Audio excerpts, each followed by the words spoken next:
여러분 한 주간 잘 지내셨습니까? 네, 그래서 반갑습니다. 반가워야 할 텐데. 네, 여러분 이게 자꾸 보여드리니까 이제 막 멀미가 나실 것 같아요. 여러분 저 멈춤 머문 나아감, 저걸 우리 일상의 하나의 리듬으로 삼자. 저 흐름 속에서 말씀과 함께하는 하루를 차곡차곡 우리가 쌓아보자라는 의미고요. 그리고 이제 저희가 머문에서 오늘 나아감으로 이제 진도를 좀 만들어 볼까 합니다. 여러분 일단 지난주에 머문 훈련할 때 그 제가 안내를 좀 드렸었는데요. 읽을 때 세 가지 키워드 혹시 기억나세요? 읽으면서 머물 때 요 세 가지 기억하시라고 했던. 여러분 그 묵상 강의의 매력이 뭐냐면 할 때마다 새롭습니다. 그래서 다시 시작하는 마음으로 자 여러분 읽을 때 세 가지 키워드가 뭐였습니까? 감각, 이해, 임재. 요 세 가지를 꼭 기억하셔서 여러분의 성경 읽기를 더 풍성하게 하시기를 제가 좀 부탁을 드렸고요. 그다음에 묵상하면서 머물 때는 질문, 발견, 반응으로 제가 좀 안내를 드렸었습니다. 여러분 질문할 때 어떤 질문이었는지 혹시 기억나세요? 두 질문 제가 지난주에 좀 마지막에 여러분께 좀 안내를 드렸었는데요. 하나님은 어떤 분이십니까? 나에게 주신 교훈이 무엇입니까? 어떤 본문을 마주하시든 이 본문에서 계시된 하나님은 어떤 분이신가? 이 본문에 계시된 하나님 나에게 주시려는 교훈은 무엇인가? 라는 걸 여러분 묻고 발견하는 게 중요하겠습니다. 여러분 그 제가 볼 때 학생이 선생님한테 들을 수 있는 최고의 칭찬 중에 하나가 뭐냐면 이겁니다. 좋은 질문입니다. 제가 볼 때 이게 진짜 좋은 칭찬이에요. 학생에게 좋은 정답 이런 말보다 그 질문 좋은 질문입니다. 이건 제가 볼 때 상당히 높은 수준의 칭찬을 이제 받은 거거든요. 왜냐하면 여러분 그 좋은 질문을 가졌다라는 건, 좋은 질문을 발견했다라는 건 이제 좋은 답을 찾을 수 있는 여정이 시작됐다는 뜻이에요. 그래서 여러분 우리 삶에서요 좋은 답변을 얻고 싶으세요? 그럼 좋은 질문을 먼저 찾아야 됩니다. 질문을 바꾸지 않으면 관점도 바뀌지 않고 답도 바뀌지 않습니다. 우리가 성경 묵상할 때도 마찬가지거든요. 내가 진짜 여기서 진리를 발견하고 싶다, 하나님의 뜻을 발견하고 싶다, 하나님을 알고 싶다 한다면 그걸 찾을 수 있을 만한 질문을 던져야 돼요. 제가 그런 면에서 이 두 질문을 여러분께 좀 권유를 해드리는 것이고요. 하나님은 어떤 분이십니까? 나에게 주신 교훈은 무엇입니까? 저 두 질문의 뿌리는 제가 사도 바울이라고 말씀을 드렸습니다. 사도 바울의 회심 사건. 바울이 예수 믿는 사람들 그냥 남녀노소 구분 안 하고 박멸하러 다니다가 빛으로 찾아오신 예수님께 이제 압도당해서 엎드리잖아요. 여러분 그때 예수님 말씀이 참 인상적이죠. 사울아 사울아. 여러분 사울은 히브리식 이름이죠. 바울은 헬라식 이름이고, 사울아 사울아 내가 어찌하여 나를 핍박하느냐. 여러분 바울이 예수님 핍박한 적 있어요? 바울이 예수님 핍박한 적 있습니까? 바울은 누굴 핍박했죠? 예수 믿는 사람들 핍박했죠. 근데 예수님은 그 핍박을 누구에 대한 핍박으로 여기십니까? 예수님을 괴롭겠다고 여기시는 거예요. 여러분 여기에 뭐가 있죠? 교회론이 있죠. 여러분 교회는 예수님과 어떤 관계일까요? 한 몸입니다. 한 몸. 그래서 여러분 우리가 서럽고 고난을 겪고 궁지에 몰릴 때 예수님 그걸 자기 고통으로 느끼십니다. 그러니까 예수님 우리 이렇게 공감 못 하시고 왜 저렇게 힘들어하지? 여러분 예수님 이러지 않으신다는 뜻이에요. 우리가 느끼는 걸 고스란히 예수님의 몫으로 느끼신다. 여러분 이게 얼마나 큰 위로입니까? 예수님 우리를 아신다는 거잖아요. 그렇죠? 무엇이 힘들고 무엇에 고달프고 무엇에 지친지 아신다는 얘기잖아요. 그래서 사실 저 안에 이제 교회론이 담겨 있고, 여러분 그 다음에 이제 바울이 저 천천병력 같은 말씀을 듣고 이제 묻죠. 주님 누구십니까? 난 네가 박해하는 예수다 라고 얘기합니다. 그리고 그럼 저는 이제 어떻게 해야 됩니까? 라고 묻습니다. 그럼 어디로 가라? 내가 너를 이제부터 만들어 갈 텐데 거기 사람이 기다리고 있을 거다. 그가 알려주는 대로 하라. 여러분 저 만남을 통해서 바울은 인생이 전환이 됩니다. 여러분 전이와 전환의 차이가 뭐죠? 전이는 같은 성격이 옮겨가는 게 전이죠. 전이가 된다 그러잖아요. 그렇죠? 누군가의 슬픔이 나에게 고스란히 슬픔으로 오면 이건 전이에요. 그죠? 누군가의 웃음이 나에게도 웃음으로 오면 이건 전이가 된 거예요. 전환은 뭡니까? 다른 성격으로 바뀌는 게 전환이죠. 그죠? 단순한 예라서 죄송하지만 기쁨이 슬픔이 되거나 혹은 근심이 만족으로 바뀌거나 보람을 받기가 이런 게 이제 전환되는 거잖아요. 여러분 우리에게도 살다 보면 전환적 은혜가 필요할 때가 있습니다. 전환적 은혜. 내 과거에 있었던 어떤 상처, 내가 살아오면서 겪었던 어떤 나만의 어떤 어려움 이런 게 내 현재와 미래에 계속 전이될 때가 있어요. 그냥 내 인생은 이렇게 이 운명 안에 갇혀서 사는 건가? 라고 싶을 때가 있어요. 여러분 그때 필요한 게 뭘까요? 전환적 은혜입니다. 이게 바뀌어야 돼요. 더 이상 과거가 똑같이 나의 미래에 물들지 않게 만들어줄 수 있는 은혜가 필요합니다. 여러분 그럴 때 바울처럼 저런 전환적 은혜를 우리가 경험하는 게 필요하고, 그런 면에서도 묵상은 우리에게 중요하죠. 하나님 어떤 분이십니까? 주님, 그러니까 바울로 치자면 주님 누구십니까? 그리고 주님 제가 어떻게 하기를 원하십니까? 이 질문을 던져서 이제는 하나님과 함께 새 시간을 열어가는 이런 전환적 은혜가 우리에게 좀 필요하겠다라는 말씀을 드리겠어요. 자, 바울의 저 두 질문, 주님 누구십니까? 주님 제가 어떻게 하라 하십니까? 라는 것을 제가 보편적인 질문으로 바꾸면 이제 이렇게 된다 그랬어요. 주님 누구십니까는 하나님은 어떤 분이십니까? 주님 어떻게 하라 하십니까는 나에게 주시는 교훈이 무엇입니까? 라는 걸 여러분 저기에서 좀 이해를 하시고 이제 많이 활용을 하시면 좋은데요. 여러분 저 두 질문은 이렇게 생각하십시오. 방법입니다. 그러니까 저기에 얽매이면 안 돼요. 저걸 여러분이 마음껏 사용하셔야 돼요. 본문을 만날 때 사용하셔야 돼요. 저렇게 사용하면 바울이 물을 때 답변해 주시고 바울을 인도하셨던 하나님이 우리가 본문에 저 질문을 던질 때 우리에게 말씀해 주시고 우리를 인도하신다는 믿음을 가지고 여러분이 저걸 많이 사용하시면 되는 겁니다. 제가 왜 매이지 말라고 하냐면 물어봤는데 그 질문을 던졌는데 없을 수 있거든요. 예를 들면 어떤 본문에는 하나님이 어떤 분이신지는 나오는데 교훈이 안 나올 수 있어요. 근데 있는지 없는지는 물어봐야 아는 거죠. 묻고 살펴봐야 아는 거잖아요. 살펴본 결과 없다. 그럼 억지로 쥐어짜지 말라는 뜻이에요.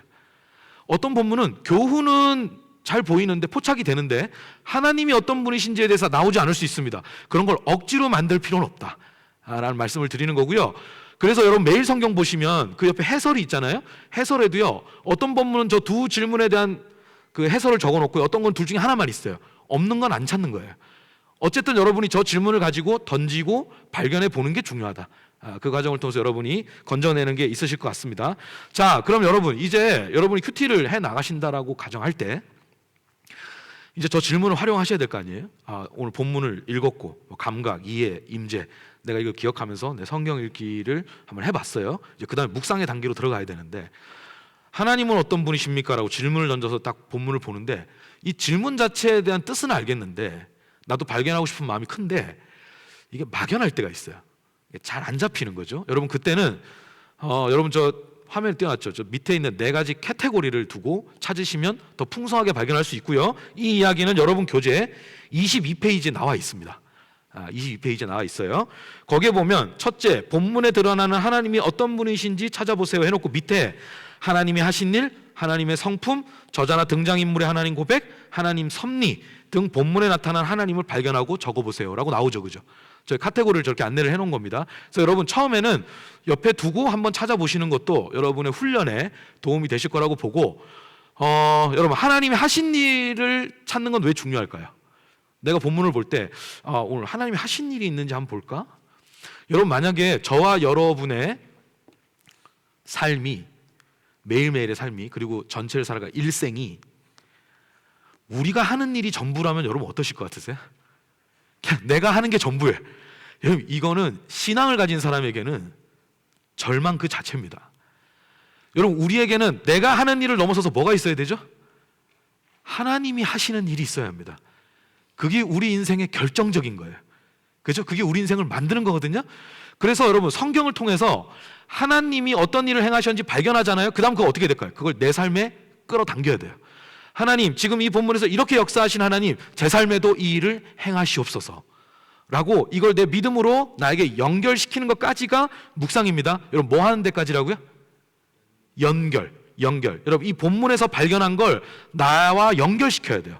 그래야 그게 묵상이 되는 거다 라고 하는 것 여러분이 좀 기억을 해주시면 좋겠습니다. 우리 예배 시작할 때 사도신경 고백했죠. 여러분 사도신경을 제가 하나님이 하신 일이란 관점으로 설명을 해보자면 이런 겁니다. 여러분 사도신경이요, 그 사도들이 모여가지고 그 사도의 권위로 그냥 야, 우리는 하나님을 이런 식으로 한번 정리해 보자. 여러분 이렇게 한 걸까요? 자기들 관념 안에서 한 걸까요? 그렇지 않습니다. 사도신경은 이렇게 이해하세요. 사건 후 고백입니다. 하나님이 먼저 일을 행하신 거예요. 그 위대한 구원의 역사를 행하신 거예요. 그걸 경험한 후에 교회가 정리한 거죠. 하나님이 이런 분이야.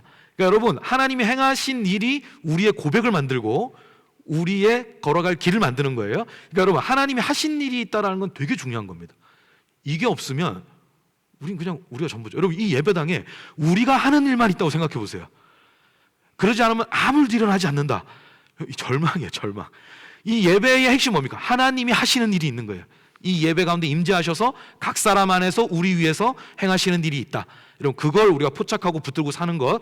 묵상할 때도 그래서 여러분, 본문에서 하나님이 하신 일이 있는지 살펴보시고 있으면 그걸 여러분의 삶으로 끌어당기십시오. 내 삶에도 이런 선한 일을, 하나님 기쁘신 일을 행하여 달라고 구하는 게 중요하겠습니다. 자, 두 번째, 하나님의 죄송합니다. 하나님의 성품이나 자기 표현을 발견하는 것도 또 중요하겠습니다. 여러분, 혹시 부부이신 분들, 혹은 뭐 자녀가 이렇게 있으신 분들, 혹은 친한 친구나 뭐 연인 관계에 있으신 분들, 어쨌든 나랑 가까운 사람, 상대방을 한번 떠올려 보세요. 여러분, 그 사람이랑 만약에 여러분이 지금 오늘 예회 마치고 저기 중국 요리 먹으러 갔다고 가정을 해보죠. 그래서 탕수육을 시켰다고 쳐요. 여러분, 그 상대방은 탕수육을 찍먹으로 먹는지 부먹으로 먹는지 여러분 알고 계십니까? 알고 계셔요? 여러분, 그거 모르고 이렇게 부으면 어떻게 되죠? 이 사람 찍먹인데? 부으면 난리 납니까? 여러분, 이건 이제 참을 수 없는 일이 되죠. 요새는 신먹도 있더라고요. 이게 해서 이걸 소스에 좀 씹는데요. 그래서 소스가 많이 배어들면 또 먹는다. 참 가지각색이다. 이렇게 싶은데, 여러분 보세요. 상대방이 이 음식을 어떻게 먹는 걸 좋아하는지 알면, 미리 알고 있으면 배려할 수 있죠. 그리고 그 사람하고의 시간이 행복해질 수 있습니다. 그러니까 여러분, 상대에 대해서 안다라는 건 관계 질을 높여줘요. 관계 질을 높여줘요. 여러분, 하나님과 우리의 관계도 마찬가지입니다.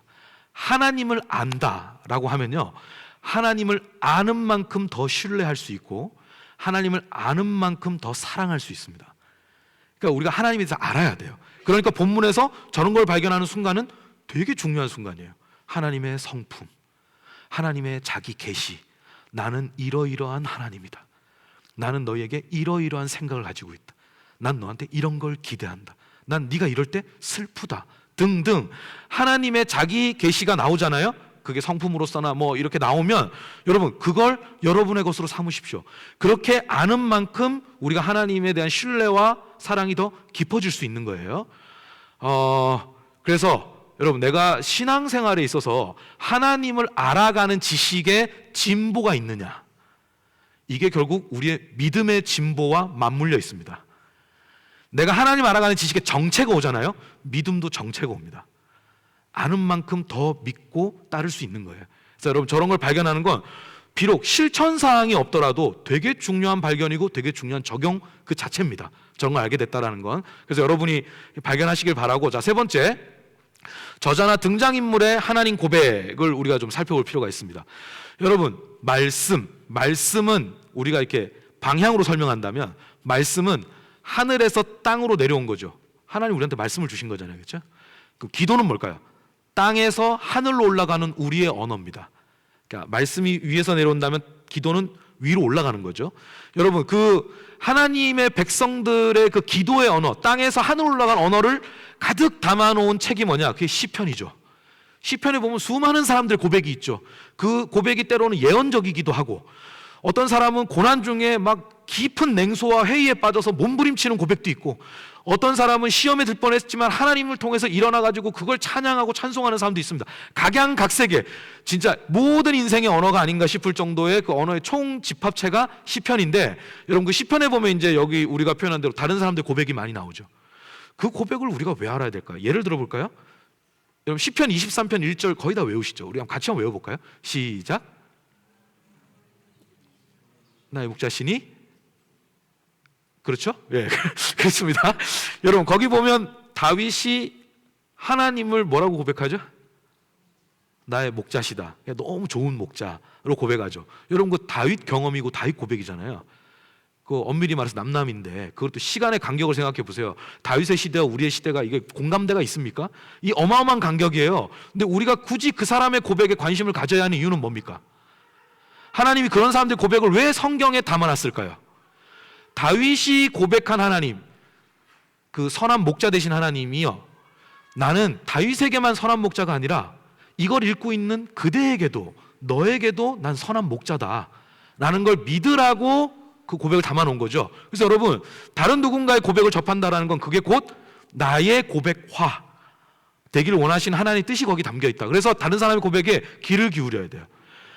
귀를 기울여야 된다. 우리가 다른 사람에 대한 그 불필요한 관심, 오지랖 이런 거 줄이고요, 다른 사람의 하나님 고백에 우리가 좀 마음을 또 둘 필요가 있다. 그럼 여러분, 만약에 다윗의 그 고백을 우리가 좀 묵상을 한다고 예를 들어볼까요? 하나님 어떤 분이십니까? 아, 선한 목자다 라고 나왔어요. 근데 다윗의 고백이에요. 이걸 쭉 내가 진절을 시켜보는 거죠. 여러분, 예수님조차도 당신을 나는 선한 목자다 라고 표현을 하셨잖아요. 선한 목자의 특징을 예수님이 여러 비유로 설명하셨는데, 여러분, 그 중에 하나가 뭐냐면 이거예요. 99대 1. 이게 뭔지 기억나세요? 100마리의 양 중에 한 마리의 양을 잃어버렸을 때 좋은 목자는 어떻게 한대요? 버려. 이렇게 하나요? 아니죠. 99마리가 안 중요하다는 게 아니에요. 이 99마리를 안전하게 두고 잃어버린 한 마리를 찾으러 간다. 이게 좋은 목자다. 이게 선한 목자다라고 얘기를 해요. 이건 이제 삭군, 이리떼와 상반된 이미지죠. 왜냐하면 여러분, 삭군 목자는 양을 잡아 먹거든요. 자기 고깃감 삼거든요. 그런데 선한 목자는 그 양을 지키기 위해서 자기를 던져요. 이 차이다라는 걸 이제 보여주시는데, 여러분, 이게 예수님의 목자 되신 예수님의 셈법이에요. 자, 한번 예를 들어보죠. 제가 만약에 목자면 99마리인데, 아니 100마리인데 오늘 또 세보니까 한 마리가 없어요. 그 한 마리가 누구냐면 맨날 속삭이는 애. 얘가 또 길을 잃은 거예요. 그러면 여러분, 저는 정리합니다. 귀찮아요. 뭐 너무 수고스러워요. 새끼 하나 더 까면 되죠. 100마리 만들 것 같거든요. 저는 그냥 버릴 것 같아요. 그러니까 저 같은 사람 양 키우면 안 되는 거예요. 여러분, 근데 예수님이 뭐라고 하냐? 그렇지 않다는 거예요. No. 그건 좋은 목자가 아니야. 한 마리를 찾으러 간다. 여러분, 이거 얼마나 비효율적입니까? 99마리를 두고 한 마리를 찾아가는 얼마나 비효율적이에요. 그런데 여러분, 이 효율의 셈법으로 설명할 수 없는, 이해할 수도 없는 다른 성격의 셈법이 있는 거예요. 예를 들어볼게요. 여러분, 믿지 않으시겠지만 제가 어릴 때 되게 이뻤습니다. 진짜입니다. 제가 뭐 증명할 길은 없지만, 제가 어릴 때 저희 집에 요구르트 넣어주시던 그 아주머니가, 여사님이 제가 너무 예뻐서 6개월 동안 딸인 줄 알았어요. 어쨌든 그만할게요. 되게 예뻤는데, 저희 때 형님 누나하고 저는 나이 차이가 좀 커요. 이게 늦둥이여가지고 보통 형 있는 제 친구들 보면 많이 맞고 살거든요. 형한테 막 싸우다가 맞고. 저는 나이 차이가 많으니까 맞지도 않았어요. 제가 또 예쁘니까 되게 귀여워해줬어요. 그만한다고 또 했네. 이제 그만할게요. 어쨌든 그래서 제가 이제 늦둥이니까 뭐 형님 누나는 못 가는데 같이 따라다니고 막 이랬어요. 어머니가 하루는 장을 보러 제 손을 잡고 나가시다가 장보기에 너무 몰입한 나머지 저를 잃어버렸어요. 어머니들 가고 저는 저대로 간 거예요. 제가 어느 순간 엄마가 제 곁에 없다는 걸 알고 이제 엄청 울었어요. 제가 어렴풋이 기억나는 게, 제가 막 울 때 그 시장통에 있던 뭐 장사하시는 분들, 또 장 보러 오신 분들이 저를 되게 염려해줬어. 얘 왜 혼자 있어? 왜 울어? 부모님 어디 있어? 막 이러더라고요. 그때 그 인파를 이렇게 헤치고 누가 오더니, 제가 그분 얼굴은 기억이 안 나는데 손이 기억나요. 여기에 귤을 하나 딱 얹어가지고 요거 먹을래? 이러더라고요. 모르는 아저씨였어요. 저는 또 울면서 그걸 받았어요. 받았더니 이러는 거예요. 아저씨랑 같이 가자. 이게 따라가면 됩니까? 안 됩니까? 안 돼요. 따라갔어요. 제가 아무것도 몰라가지고 따라갔어요. 절대 따라가면 안 되는 건데, 근데 여러분, 다행히 좋은 분이었어요. 저를 파출소에 데려다줬어요. 이 귤로 마음을 달랜 다음에 파출소에 이렇게 인계를 해준 거예요. 파출소에 앉아가지고 또 계속 울었죠. 엄마가 없으니까. 그래서 이제 뭐 아빠 이름, 엄마 이름, 제가 뭐 울면서 막 꺽꺽거리면서 얘기를 했어요. 그러고 있는데 1시간 지났을까? 시간이 좀 제법 지났던 느낌이에요. 갑자기 파출소 뒷문이, 파출소 문이 팡 하고 열리더니 엄마가 이제 다 뒤지다가 파출소를 찾아온 거예요. 거기에 제가 있으니까 이상밥 와가지고 자기가 잃어버렸고 저를 막 때려. 왜 여기 있어? 하면서 막 때려. 그 저는 또 엄마 이러면서 맞으면서 막 안겼죠. 그래갖고 막 가족 상봉을 다시 했는데 엄마가 내가 너를 찾느라고 막 난리더라고요. 행색이 엄마가 이 집에 나왔던 행색이 아니에요. 정신이 반쯤 나가서 저를 찾느라고 막 길거리를 헤치고 다닌 거예요. 근데 저희 어머니 왜 간절하게 저를 찾았을까요? 저 잃어버려도 집에 자식 둘이 있거든요. 예. 그리고 뭐 셋이 좋으면 하나 더 낳으면 되잖아요. 그죠, 여러분? 이게 말이 안 되는 소리죠? 여러분, 이게 뭡니까? 이게 사랑의 셈법이에요. 3명이면 1명 없어졌네? 그래도 둘이 있으니까. 여러분, 이런 게 성립 안 돼요. 사랑은 뭐죠? 한 명 한 명이 다 전부예요. 한 명을 잃어버린 건 전부를 잃어버린 거예요. 그러니까 여러분, 요 하나만 중요하다가 아니에요. 요 91마리도 다 마찬가지예요. 하나하나가 다 전부예요. 여러분, 이게 사랑이 많으신 선한 목자의 셈법입니다. 그렇죠? 여러분, 이렇게 보면 우리가 뭘 깨닫게 됩니까? 이런 걸 묵상하게 되면. 여러분, 하나님 오늘 여기 오셔서 우리에게 하나님의 사랑을 주신다. 예수님이 목자로서 우리에게 사랑을 주신다고 하면 n분의 1로 나눠서 예수님 사랑이 100인데 여기 n분의 1 나눠서 이렇게 나눠 주실까요? 아닙니다. 한 사람 한 사람에게 전부를 주십니다. 우리가 하나님이 이렇게 하잖아요. 당신은 사랑이 넘치시는 분입니다. 여러분, 넘친다는 게 뭐죠? 부족함이 없다는 뜻이에요. 한 명 한 명에게 전부를 쏟아붓습니다. 그래도 사랑이 넘치시는 분이에요. 여러분, 우리가 하나님 앞에 그렇게 소중한 사람들이다. 선한 목자 되신 예수님 앞에 내가 그 정도로 귀한 사람이다. 그런 사랑을 받았다. 그리고 여기서 멈추면 안 되죠. 여러분, 죄송하지만 잠깐 좌우를 보시겠어요? 옆에 있는 분 눈 한 번만 마주. 예, 갑자기 졸다가 놀리셨나요? 아니죠? 그런 거 아니죠? 자, 여러분, 눈 한번. 여러분, 그 사람도 어떤 사람일까요? 하나님이 전부로 여기시는 사람입니다. 여러분, 이런 게 서로 공감대가 되는 공동체. 이게 선한 목자를 따르는 공동체인 거죠. 그죠? 예, 요런 식으로 묵상을 하면 이게 우리의 것이 된다라고 하는 걸 이제 말씀을 드리는 겁니다. 자, 그리고 마지막 네 번째, 하나님의 섭리. 여러분, 하나님 어떤 분이십니까? 라고 물을 때 섭리가 있는지 찾아보셔요. 이건 뭐 어떤 면에서 의미가 있느냐? 여러분, 하나님의 섭리는 제가 뭐 금요일에도 이건 뭐 예를 들어서 실습을 하면서 좀 찾아봤지만 제가 오늘은 그 개념과 예를 좀 간단히 들겠습니다.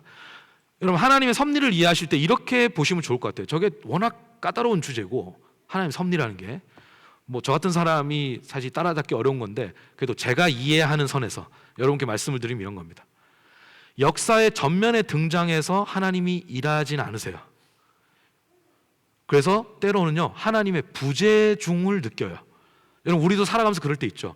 하나님이 뭔가 아무것도 하지 않으시는 것 같은, 그냥 나만 몸부림치고 있는 것 같은, 그냥 오롯이 이 근심과 불안은 내 몫이다 라고 여겨지는 것 같은 때가 있죠.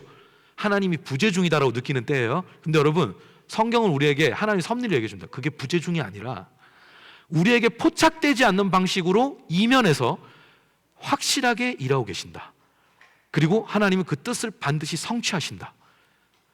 역사의 개입의 시점이 온다 라고 하는 걸 알려주는 게 하나님의 섭리입니다. 하나님의 뜻의 실현, 목적 성취. 여러분, 이걸 이제 하나님의 섭리로 이렇게 이해하시면 되는데, 그걸 잘 보여주는 책 중에 하나가 뭐냐? 에스더입니다. 여러분, 에스더 보면 하나님이 역사의 전면에 등장해서 일하지는 않으시죠? 그런데 우리가 그 스토리 알잖아요. 이면에서 확실하게 일하셨죠. 여러분, 이런 걸 우리가 잘 깨닫고 마음에 간직하게 되면 묵상을 통해서 사는데 힘이 됩니다. 힘이 됩니다. 왜냐하면 누군가 짜놓은 판대로 다 흘러가는 것 같을 때가 되게 많거든요. 혹은 누군가의 참 불순한 의도, 누군가의 교활한 계획에 의해서 이게 막 돌아가는 것 같은 느낌이 들 때 있거든요. 여러분, 그때 하나님은 저걸 더 이상 뭐 제재도 안 하시는 것 같고 막지도 않으시는 것 같고 도움도 안 주시는 것 같고 이럴 때 있거든요. 여러분, 근데 그렇지 않다는 거예요. 하나님 이면에서 그걸 보고 계시고 일하고 계신다. 그래서 하나님의 지혜가 그런 헛된 지혜를 꺾는 순간이 온다라는 걸 이제 에스더서가 알려주는 거예요. 여러분, 에스더의 그 후견인이 누굽니까? 가장 든든했던 후견인. 네? 네? 모르드게죠? 여러분, 모르드게의 정치적 숙적이 누굽니까? 하만이죠. 여러분, 그 우리가 끝을 알아서 그렇지 끝을 모른다고 봤을 때 흘러가는 판을 보면 그 둘 중에 누가 이긴 판이었습니까, 원래? 이거는 게임, 하만이 무조건 이긴 판이었어요. 이건 파워 게임에서 모르드게가 그냥 끝나는 거였어요. 그리고 모르드게를 딱 머리로 해가지고 히브리 민족들 다 씨 말려버릴 거의 그런 기세였어요. 다음날 날만 밝으면 나무에다가 딱 매달아 버리고 싹 정리하려고 그랬어요. 제가 볼 때 그날 밤에 하만은 부푼 가슴을 안고 잠을 잤을 겁니다. 근데 그날 누가 잠을 못 자죠? 왕이 잠을 못 자요.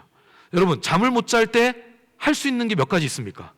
여러분 잠 안 올 때 할 수 있는 거 몇 가지 있어요. 야식 먹을 수도 있고, 뭐 내가 좋아하는 무슨 뭐 TV 프로를 볼 수도 있고, 뭐 할 수 있는 게 많잖아요. 기도도 할 수 있고 다 할 수 있는데, 그 왕도 잠이 안 올 때 할 수 있는 게 많았어요. 근데 하필이면 왕실 기록을 꺼내오라 그래요. 근데 하필이면 그 기록 안에 누구의 공적이 적혀 있었습니까? 모르드게가 왕을 위해 충성했던 그 기록이 적혀 있었죠. 여러분 거기서 왕이 뭐래요? 높여라, 판 뒤집혀요. 그렇게 뒤집힐 거라고는 아무도 생각 못했어요. 모르드게도 생각 못했고 하만도 생각 못했어요. 근데 거기서 판 뒤집히거든요. 그래서 여러분 이게 이제 하나님이 짜놓은 판이 드디어 거기서 이제 실체가 드러나고 다르게 흘러가는데, 여러분 제가 그 본문을 유스들 있죠, 청소년 대상으로 큐티 훈련을 하면서, 자 그럼 이 본문에서 하나님은 어떤 분인지 찾아봐라, 섭리를 찾는 거거든요. 그걸 정리해보라 하니까 한 애가 손을 들더니 뭐야, 그러니까 이러더라고, 불면증을 주시는 하나님. 왕을 잠을 안 잤다고. 여러분 좋은 발견, 잘한 거예요. 하나님이 당신의 뜻을 이루기 위해서 왕을 그날 깊은 잠 못 자게 만든 거예요. 흔들어서 깨워가지고 모르드게를 돕게 만들어 준 거예요. 여러분 이런 거죠. 이런 발견을 하고 내 삶에 적용하는 거.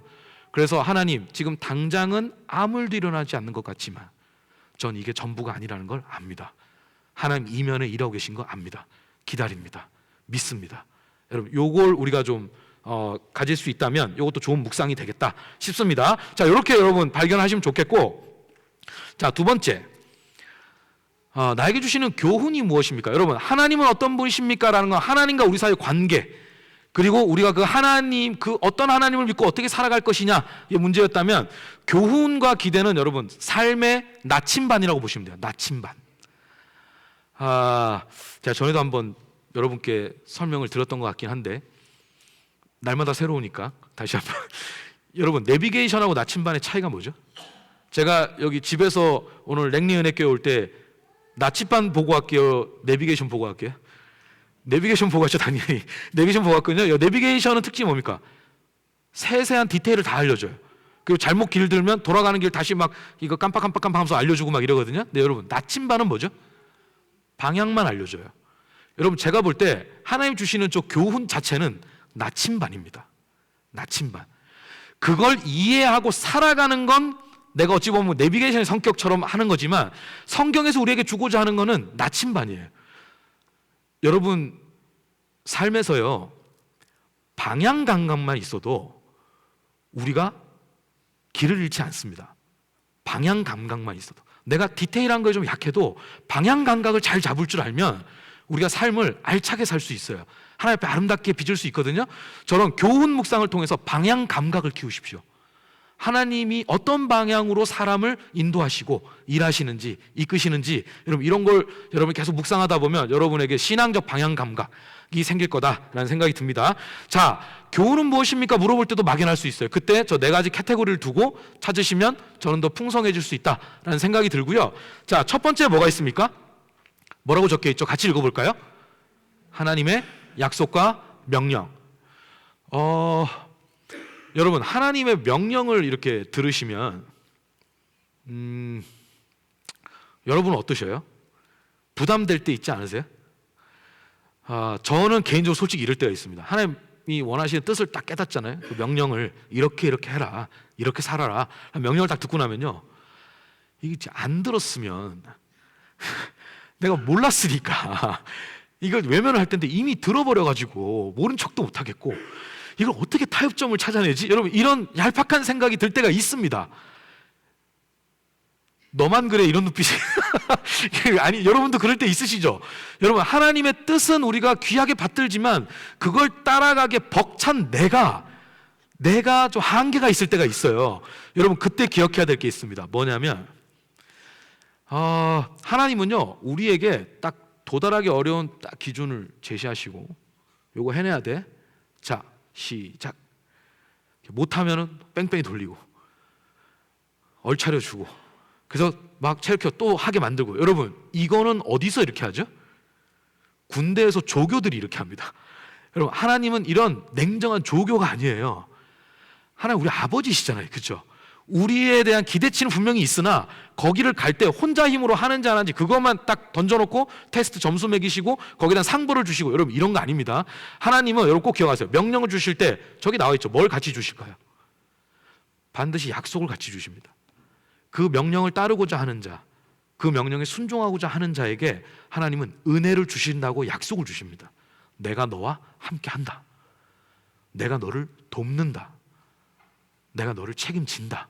라는 등등의 그 때와 상황에 맞는 하나님 약속을 주시거든요. 그래서 교훈 발견에서 여러분이 명령을 발견하셨다면 나와 있지 않아도 약속을 헤아릴 줄 알아야 돼요. 하나님이 이 명령을 주실 때 무엇을 전제하고 계신가? 어떤 약속을 전제하고 계신가? 그걸 같이 읽으셔야 여러분 따를 수 있습니다. 은혜로우신 약속이 있어야 명령을 수행할 수 있다. 여러분 약속을 꼭 기억하십시오. 동전의 양면 같은 거예요. 여러분이 저걸 읽어내시기를 바라요. 그리고 여러분 정말 귀한 약속을 발견했더라도 이 약속을 받은 자에게 하나님이 어떻게 살기를 바라시는지에 대한 명령을 읽어낼 줄 알아야 돼요. 저 두 가지를 한 쌍으로 여러분이 좀 발견해 주시면 좋겠다 싶습니다. 자, 두 번째, 위로나 격려가 있는지 찾으십시오. 살다 보면 이럴 때가 있죠. 누가 와서 그냥 잘 지냈어 하고 손 한번 잡아줬는데 평소 같으면 아무렇지도 않게 나도 잘 지냈어 하고 같이 이렇게 손을 툭툭 칠 텐데 손을 잡아주는 순간 울컥할 때가 있어요. 누군가의 따뜻한 말 한마디가 마음이 그동안 막 나도 몰랐던 서러움이 이렇게 확 솟아오게 할 때가 있습니다. 여러분 이때는 어느 때냐면 위로가 필요한 때죠. 위로가 필요한 때. 여러분 사람이 살면서 위로를 받아야 됩니다. 제가 뭐 이런 말씀 드려서 어떨지 모르겠지만 여러분 목사도요 위로 받아야 위로할 수 있습니다. 사랑 받아야 사랑할 수 있습니다. 우리는 하나님이 아니기 때문에 이 위로와 격려가 필요해요. 그래서 그걸 서로 좀 주고받을 줄 알아야 돼요. 그러니까 일방향적으로 누구는 주는 역할만 누구는 받는 역할, 여러분 이건 좋지 않습니다. 서로가 서로에게 위로의 관계라는 어떤 전제, 그리고 여러분 저는 공동체가 이런 위로의 정서가 기반이 되면 전 참 좋다.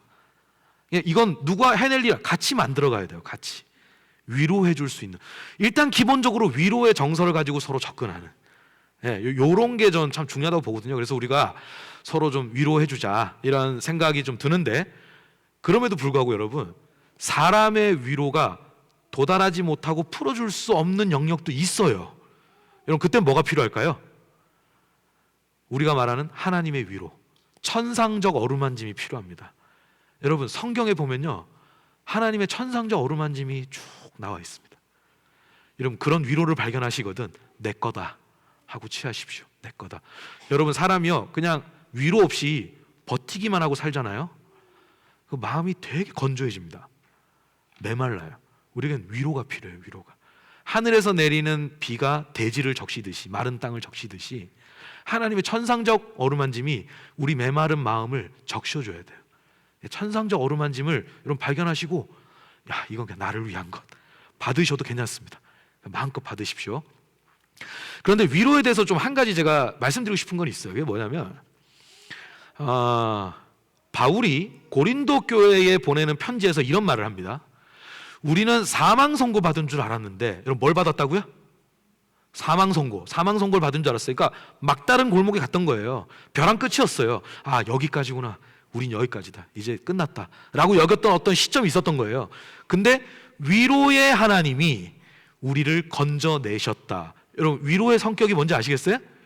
여러분 만약에 위로가 토닥이는 것만 있었다면 바울이 벼랑 끝에 모였을 때 어떻게, 자 이제 죽을 거거든? 이제 마음 정리하고 잘 가라. 여러분 이게 아닌 거예요. 바울이 적어도 하나님 앞에서 더 살아야 할 이유가 있고 해야 할 일이 있었고 하나님이 이루고자 하는 뜻이 있었기 때문에 하나님은 위로를 어떤 식으로 주셨냐, 그 상황에 개입하셔서 바울을 건져내시는 것까지가 하나님의 위로였어요. 그러니까 여러분 우리가 하나님의 위로를 구할 때 진짜 깊은 곳까지 내려오는 어루만지심 구하세요. 받아야 되는데 더불어서 내가 처한 구체적인 상황에 하나님이 개입해서 일하시는 것도 위로에 포함됩니다. 하나님의 행동하심, 하나님이 행동하시는 하나님, 여러분 그것도 위로의 영역에 포함되니까 여러분이 그런 것도 구하시기를, 더 적극적으로 구하고 경험하시기를 이제 바라겠습니다. 자, 세 번째, 책망과 경고가 있는지 한번 찾아보십시오. 교훈을 발견하실 때 오늘 본문에서 책망과 경고가 있는가? 여러분, 그 히브리서에 보면 이런 표현이 나오죠. 너희가 지금 마땅히 선생이 되어야 할진데 아직도 연한 그 양식만 먹는다. 단단한 식물을 먹을 줄 아는 사람이 돼야 되는데 그걸 먹지 못한다 그러잖아요. 여러분, 거기서 말하는 단단한 식물은 뭐냐면 기본적으로 고난에 관한 말씀입니다. 고난에 관한 말씀. 여러분, 우리가요 성경을 볼 때 위로와 격려만 있으면 참 좋겠는데 성경은 우리한테 고난을 얘기합니다. 그리고 책망도 있습니다. 그렇게 하면 안 된다고. 경고도 합니다. 그거 경계하면 좋겠다. 그거 조심해야 된다. 이것도 주거든요. 여러분, 이건 한마디로 뭐죠? 다 쓴 겁니다. 쓰고 단단한 거죠. 그래서 여러분, 책망과 경고를 외면하지 않고 받을 줄 아는 사람은 어떤 사람이냐면, 여러분, 우리 쓴 약 먹죠. 살면서. 그 약이 쓰다고 안 먹으면 어떻게 되죠? 그 약이 해야 할 일이 이 안에서 안 일어나죠. 그래서 여러분, 쓰지만 약을 먹는 그 어른이 되는 거듯이 여러분, 쓰라리고 아프지만 책망과 경고를 받아서 이게 내 영혼에 유익하고 이로울 수 있다는 걸 아는 사람, 그걸 할 줄 아는 사람이 이제 좀 장성한 신앙이다라고 이제 말씀을 드리겠는데, 여러분, 이게 사실 되게 아파요. 찔리면. 하나님이 하신 말씀이지만 그거 직면하는 거 되게 용기가 필요하고요. 나의 그 민낯을 막 드러내는 말씀이기도 하고, 또 나의 어떤 그 나만 좀 이렇게 갖고 싶은 부분인데 말씀이 그걸 찌르기도 하고 드러내기도 하고 이러거든요. 이건 참 그 쓰라린 순간입니다. 그런 걸 받을 줄 알아야 하는 이유가 뭐냐면, 제가 그 딸이 지금은 이제 첫째 딸이 7학년인데 예전에 이제 한국에 있을 때 얘가 이제 한 2학년 때인가 3학년 때 치과를 갔는데 이가 아프다 그래서 그 충치가 10몇 개가 나왔어요. 야, 밤마다 양치를 엄청 시켰거든요. 도대체 이 치약은 다 어디로 갔길래 얘 이빨은 그렇게 다 상했을까? 그래가지고 얘가 첫날 치료를 받고 왔는데 저도 솔직히 나이 먹어도 적응 안 되는 것 중에 하나가 치과거든요. 그 소리 이런 거 막 또 비용도 부담되고 막 이렇잖아요. 애가 이제 거기 가서 치과 치료를 몇 개 하고 나서는 뭐 거의 경기를 하는 거예요. 집에 제가 퇴근하고 딱 갔더니 아내가 빨리 들어가서 좀 달래줘. 내일 치과 안 간다 그런다고 막 이래요. 오늘 아파가지고 애가 완전히 기겁을 한다. 그래서 제가 들어갔더니 막 거의 지구가 멸망한 그런 막 슬픔으로 막 아빠 이래서 왜 그러니까 막 치과 너무 힘들었다는 거예요. 너무 아프다는 거예요. 자기 안 가면 안 되냐요. 다른 식으로도 할 수 있지 않아 그러더라고요. 제가 이걸 뭐 달래서 될 일이 아니다 싶어서 이 얘기를 했어요. 이름이 은인데, 은아, 그 세상에는 두 가지 아픔이 있다. 하나는 그냥 아프기만 한 거다. 이거는 괴롭다. 근데 또 다른 아픔인데 그게 뭐냐? 아프지만 이 아픈 걸 통해서 더 좋아진다. 치과를 가는 건 이 두 번째 아픔이니까 우리 한번 가보자. 그랬더니 저희 딸이 뭔 소리야 아빠? 그러더라고요. 나 아프다고 막 이러더라고요. 그래서 야, 미안해, 그냥 가. 엄마를 따라가 이랬어요. 여러분, 아빠 나 아프다고 뭔 소리 하는 거야. 딱 그 딸의 모습을 보는데요, 제가 방에 가서도 웃었지만 한편으로는요, 하나님 앞에서 제 모습이 이렇지 않나 생각하게 되더라고요. 하나님, 저 아프다고요. 아프게 하지 마세요. 괴롭게 하지 말아주세요. 제 딱 그 유아기적인 모습으로 하나님 앞에 막 투정 부리는 제 모습 같더라고요. 아프지만 그 아픈 걸 통해서 더 나아질 수 있어 라고 하는 아버지의 마음은 헤아리기가 어려운 어린 마음이잖아요. 그렇죠? 그래서 여러분, 우리도 저 책망과 경고, 아프지만 쓰라리지만 이게 나를 살리는 것이다 라는 걸 믿으실 때 기억할 것. 하나님은 여러분 우리에게 책망하고 경고하실 때 반드시 사랑이 그 동기입니다. 우리를 잡아 부러뜨리고 누르고 이게 하나님의 동기가 아니에요. 하나님 우리를 사랑하시기 때문에 책망도 하고 사랑하시기 때문에 경고도 하고. 왜냐하면 그렇게 계속 가면 영혼이 상하니까. 계속 그렇게 가면 길을 잃을 수 있으니까. 하나님이 이걸 우리를 이렇게 독려하시는 거거든요. 그러니까 그 책망과 경고도 하나님의 사랑이라는 그 관점으로 여러분이 잘 받으시면 우리의 영혼을 살리는 것이 될 것이다 라고 이제 말씀을 좀 드리겠습니다. 자, 이제 마지막 네 번째입니다. 교훈 발견에서 등장인물의 본받을 점이나 본받지 말아야 할 점이 있는지 한번 찾아보십시오. 여러분, 이런 말이 있죠. 그 세상에서 가장 심오한 거울이 뭐냐? 사람 거울이다. 이런 말이 있습니다. 이거 제가 만든 말이 아니라 실제로 있는 말입니다. 여러분 살면서 이럴 때 있지 않으세요? 뭐 저만 이제 너무 저의 어떤 속내를 자꾸 커밍아웃 하는 것 같은데 여러분 그러실 수 있다고 봅니다. 뭐냐면 이게 공감대가 있을 거라고 봐요. 이 얘기는. 그러니까 살다 보면 우리가 원수를 만날 때가 있죠. 예. 근데 여러분 원수가 스쳐 지나가는 원수면 단시간 같이 하는 원수면 그래도 견딜만 해요. 상당한 시간 동안 함께 해야 하는 원수가 있을 때 있습니다. 이 감정 소진이 너무 심하고요. 그리고 뭔 말을 할 때 보면 꼭 그 말 안에 뼈가 있어요. 나를 찌르는 말, 나를 평가하는 말, 나를 꼭 자극하는 말 이런 게 있거든요. 여러분 그런 원수가 있을 때가 있어요. 사람이 살다 보면. 그래서 너무 참 이렇게 저 사람 자체를 받아들이기 어렵고 좀 감정도 좀 부정적으로 계속 생기고 이러는데, 그런데 가만히 들여다보잖아요. 저 사람 안에 내 모습이 있을 때가 있어요. 제발 여러분도 그렇다고 여러분, 그러니까 늘 이렇게 가면 안 돼요. 그건 자학이에요. 가끔 내가 부정할 수 없는 어떤 나의 모습이 그 사람 안에 있을 때가 있어요. 여러분 이게 뭐죠? 사람 거울이에요. 사람 거울. 택도 아닌 것 같은데 나를 비춰주는 무언가가 있는 거예요, 거기. 근데 여러분 그런 식의 사람 거울이 성경에는 수없이 많이 등장합니다. 성경에 나오는 등장인물들은 여러분 영웅을 우리한테 보여주려고 거기 둔 거 아니에요. 우리에게 거울 삼아라. 이 사람을 통해서 너를 한번 비춰봐라. 여러분 좋은 거울도 있습니다. 나도 이 사람처럼 이런 모습으로 이런 열정으로 이런 진심으로 하나님 섬기고 싶다. 이런 건 좋은 거울이죠. 근데 또 어떤 좀 부정적인 거울도 있는 거죠. 나도 혹시 이런 모습이 있나? 나도 이런 실족을 했던가? 누군가를 또 실족하게 했던가? 이런 식으로 볼 수도 있는 거예요. 여러분 그래서 성경에서요 사람 자체를 잘 살펴보고 거기서 교훈을 얻는 것 자체가 되게 좋은 묵상이 될 수 있습니다. 그래서 여러분이 등장인물로부터 본받을 점이나 본받지 말아야 할 점을 발견해보고 내 삶에 연결하는 것, 끌어잡아당겨서 연결하는 것, 여러분 이게 여러분에게 좋은 묵상이 될 수 있다라는 말씀을 드리면서, 여기 머문 이렇게 하시라 제가 말씀을 이제 드리는 거고요. 이제 마지막 나아감입니다. 나아감. 드디어 여러분 끝이 왔습니다. 여러분 이 끝을 제가 한 2시간 하면 안 되겠죠? 그래서 제가 오늘 여러분 최대한 기가 시간에 지장이 없도록 이 끝을 한번 마무리를 해보려고 하는데, 자 여러분 이 나아감의 단계는 결국 뭐냐면 멈추고 머무는 동안 내가 받았던 은혜가 있잖아요. 발견한 은혜가 있어요. 그 은혜를 가지고 이제 나의 일상, 현실 속으로 들어가는 겁니다. 여러분 저는요 우리가 영적인 이야기를 할 때 저는 현실이라는 말을 되게 좋아합니다. 여러분 지극히 현실적인 것이 지극히 영적인 겁니다. 이해되세요? 뭔가 막 형이상학적인 게 꼭 영적인 게 아니에요. 여러분 아주 현실적인 게 영적인 겁니다. 저는 그래서 현실이란 말 좋아하거든요. 여러분 십자가는 현실입니까? 공상입니까? 십자가는 현실입니다. 부활은요? 현실입니다. 믿음은요? 현실이에요. 사랑은요? 현실입니다. 소망은요? 현실입니다. 신앙생활은 현실이에요. 현실. 그래서 여러분 묵상이라는 것도 결국 현실과 맞물려야 돼요. 저게 나아감의 단계입니다. 그게 바로 나아감의 단계인데, 제가 시를 하나 소개해 드릴게요.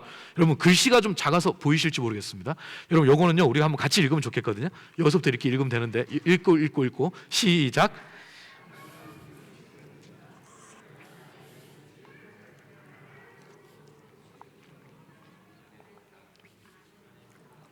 요리책을 본다. 아내의 요리책은 곧장 밥상으로 올라가 콩나물밥이나 동태찜으로 태어난다. 책이란 모름지기 나처럼 읽지 말고 아내처럼 읽을 일이다. 눈으로만 읽지 말고 손발로 읽을 일이다. 동의가 되세요? 아니 그 아내 남편 역할 말고요. 그러니까 저 책 읽는 법, 독법. 여러분 동의가 되세요?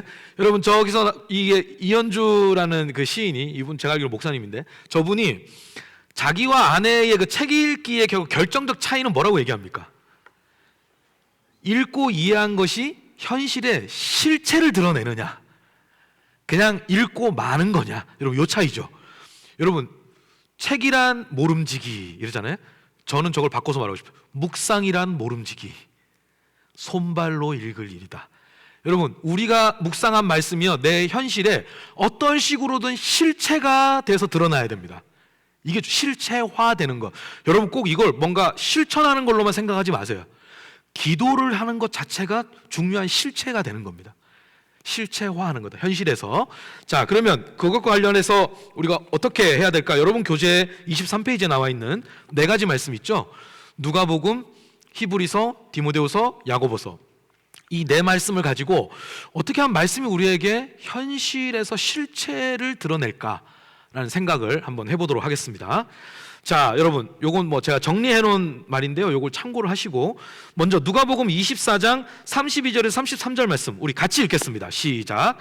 그들이 서로 말하되 길에서 우리에게 말씀하시고 우리에게 성경을 풀어 주실 때에 우리 속에서 마음이 뜨겁지 아니하더냐 하고 곧 그때로 일어나 예루살렘에 돌아가 보니 11 제자 및 그들과 함께한 자들이 모여 있어. 여러분, 이게 엠마오로 가던 그 제자들의 간증이잖아요. 여러분, 엠마오로 가는 그 제자들은 이제 예수님의 죽음은 실패라고 봤죠. 우리가 예수님과 꿈꿨던 새 나라, 새 시대 다 물거품이 됐다. 그리고 낙향하는 사람들이었어요. 절망과 좌절의 발걸음이었거든요. 그때 부활하신 주님이 찾아오죠. 찾아와서 그 얘기를 하는 건데, 여러분 여기 보세요. 일단 거기를 한번 주목해 보세요. 말씀하시고 이제 말씀을 주신 거예요. 부활하신 주님이 와서 말씀하시는 거예요. 말씀하시는데 거기에 밑줄을 치면 좋습니다. 풀어 주실 때. 여러분, 말씀을 풀어 주셨다라는 건 뭐가 지금 이루어진 겁니까? 이해를 하게 된 거죠. 왜 메시아가 죽어야 했는지, 그게 실패가 아니라 왜 성취인지를 예언을 다시 풀어주신 거예요. 제대로 이해하게 된 거예요. 이건 우리의 몸, 신체 기관으로 우리가 좀 비유적으로 표현하자면 머리에 해당하는 거예요. 머리에 은혜가 임한 거예요. 이해됐다. 근데 여러분, 그 이해된 말씀 그 다음 어디로 갑니까? 우리 속에서 마음, 여기가 밑줄 칠 부분이죠. 마음이 뜨겁지 아니하더냐.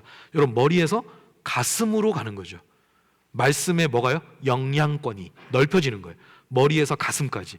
이해된 말씀이 가슴을 뜨겁게 했어요. 감동을 준 거예요. 불꽃이 그 안에 생긴 거예요. 자, 그러고 나서 어디 갑니까? 거기 밑줄 치시죠. 그때로 일어나.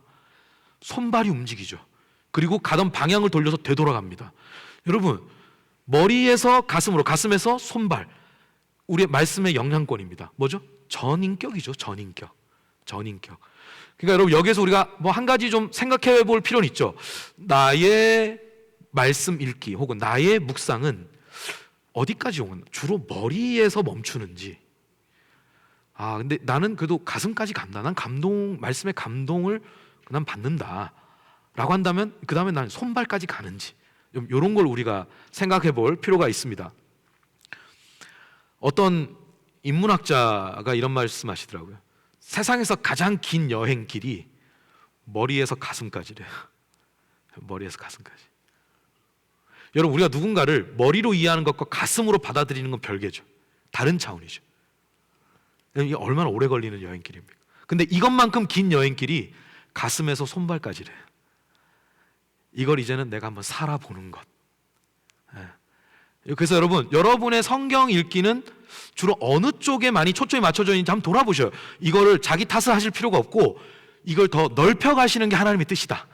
그래서 이걸 더 확장시켜 가시는 거예요. 여러분, 어떤 사람은요 굉장히 머리형의 사람이 있어요. 성경을 읽으면 상당히 예리하고 여기서 어떤 신학적인 눈썰미로 뭔가를 발견해내고 막 그렇게 얘기도 하고 논쟁도 할 줄 알고 막 이런 사람이 있어요. 근데 여러분, 주로 그쪽에만 있었다면 이제 그 사람 뭐 해야 될까요? 가슴으로 좀 내려와야 돼요. 내가 가슴으로 느껴지는 말씀, 하나님의 심장 소리가 느껴지는 말씀, 하나님의 그 감정과 뭐 이런 게 잘 전달이 되는 그런 말씀, 마음으로 반응할 수 있는 말씀이 좀 있어야 됩니다. 또 반면에 이런 분도 있어요. 말씀의 은혜를 너무 많이 받았어요. 막 울고 서로 이렇게 했어요. 근데 나중에 아까 왜 이렇게 울었어? 그러면 뭐 때문인지 모르겠는데 되게 눈물이 났다고 얘기하듯이. 여러분, 물론 그런 게 있습니다. 내가 설명할 수 없는 어떤 하나님의 감동을 줄 때가 있어요. 여러분, 그거 좋은 거예요. 근데 그게 이제는 좀 이렇게 구체화될 필요가 있어요. 내가 어떤 포인트에서 어떤 말씀으로 내가 지금 도전을 받은 거고 감동을 받았는지, 그리고 그걸 내가 어떻게 손발로 움직일 수 있을지. 그래서 각자 다를 겁니다. 각자 과제가 다를 거예요. 우리에게 중요한 건 뭐죠? 말씀의 영향권은 머리, 가슴, 배 하면 곤충이고 머리, 가슴, 손발. 여러분, 손발까지 전인격이 말씀의 영향권이다. 그래서 우리가 좀 여기에 더 우리 자신을 열어가는 좀 그런 묵상이 되면 좋겠다 싶습니다. 자, 그다음 히브리서 4장 12절 같이 읽으실게요. 시작. 하나님의 말씀은 살아있고 활력이 있어 좌우의 날검보다도 예리하여 혼과 영과 및 관절과 골수를 찔러 쪼개기까지 하며 또 마음의 생각과 뜻을 판단하나니. 여기에서 핵심이 뭐죠? 말씀의 운동력이에요. 운동력. 말씀이 실제 막 활발하게 활동을 한다는 거예요. 그러니까 여러분, 사실 우리가 읽고 있는 이 말씀 활자죠. 활자. 근데 이 활자를 묵상하면 이 말씀이 살아서 움직인다는 거예요. 그래서 운동성을 가지고 우리 안에 들어와서 일을 하는데, 여러분 여기에 보면 혼, 영, 관절, 골수, 여기에서 수술하는 의사의 그 집도의의 손에 잡힌 메스는 어디까지 들어갈 수 있습니까? 방금 읽은 데서 골수까지 갈 수 있죠. 관절과 골수까지는 사람의 손길도 닿을 수 있죠, 그죠? 예. 그런데 하나님의 말씀은 그 사람의 손길이 닿을 수 없는 영역까지 들어간다. 그게 뭡니까? 혼과 영. 그러니까 여러분, 이게 몸은 치우고 혼과 영만 들어간다, 이게 아니에요. 말씀은 우리의 몸과 혼과 영까지 다 아우러서 통찰한다. 어쩌면 여러분, 우리 자신도 잘 모르는 내 자신에게까지 말씀은 도달하고 통찰합니다. 이게 중요한 거예요. 그리고 마음의 뜻과 생각까지도 잘 살피고 헤아리고 거기에 대해서 교정도 해준다라는 걸 여기서 이제 알려주고 있어요. 여러분, 우리가요 수술을 해야 될 상황이면 진짜 예리하게 그 수술, 이 손놀림도 좋고 그 진단도 잘하는 그 의사를 만나야 되거든요. 그러니까 여러분, 그 의사를 만나는 것만큼이나 중요한 게 뭐냐? 말씀이 내 안에서 그렇게 일하는 거예요. 예, 아주 깊은 곳까지 도달해서 살피고 치유하고 회복해주고, 때로는 어루만지고 때로는 도려내고, 이렇게 살리기 위한 작업을 이 안에서 운동을 하는 것, 말씀이 이게 중요하고요. 또 하나, 마음의 생각과 뜻. 여러분, 우리가 마음이 아플 때는 어디를 갑니까? 상담을 받아야죠. 그게 뭐 정신과 상담이든 아니면 그런 심리 상담이든, 여러분 그거 다 은혜 방편입니다. 그 예수 믿는 사람이라고 상담하는 게 부끄럽고, 여러분 절대 그럴 필요 없어요. 그거 하나님이 다 주신 은혜의 통로 중에 하나입니다. 일반 은총이에요. 여러분, 상담을 받는데 상담을 받을 때도 어떤 상담사를 만나느냐가 중요하죠. 왜냐하면 그 상담사가 나의 지금 상황, 내가 걸어온 인생의 길을 어떤 관점으로 어떻게 해석해 주느냐에 따라 이게 달라지거든요. 그죠? 그러니까 여러분, 그것만큼이나 말씀도 우리의 마음, 우리가 살아온 삶의 궤적, 여러분 이런 걸 잘 해석하고 통찰해 줄 수 있는 하나의 어떤 우리에게 그걸 준다라고 하는 거예요. 그래서 여러분, 말씀을 통해서 내 일상을 재해석할 줄 알아야 돼요. 말씀을 통해서 내 마음을 다시 재해석할 줄 알아야 돼요. 해석하는 능력이 생겨야 돼요. 예, 그게 이제 묵상이 좀 유익 중에 하나입니다. 여러분 요거를 잘 한번 기억을 해보시고 기대하시면 좋겠습니다. 자, 디모데후서 3장 17절 같이 읽겠습니다. 시작. 이는 하나님의 사람으로 온전하게 하며 모든 선한 일을 행할 능력을 갖추게 하려 함이라. 네. 여러분, 이게 이제 말씀에 관한 거거든요. 여러분, 말씀 읽기, 말씀 묵상의 열매는 뭐냐면 어떤 사람이 되는 겁니다. 어떤 사람이. 여기 그러잖아요. 하나님의 사람을 온전한 사람이 되게 하고 선한 일을 행할 능력을 가진 사람이 되게 하는 거예요. 그러니까 여러분, 이제까지 신앙생활 하면서 성경 어쨌든 접해오시고 읽어오셨잖아요. 그 여러분이 쭉 해오신 성경 읽기의 열매가 뭐라고요? 여러분 자신이에요. 사람, 지금 나라는 사람. 이 사람이 말씀이 겨냥하는 열매입니다. 어떤 사람을 만들어내는 거거든요.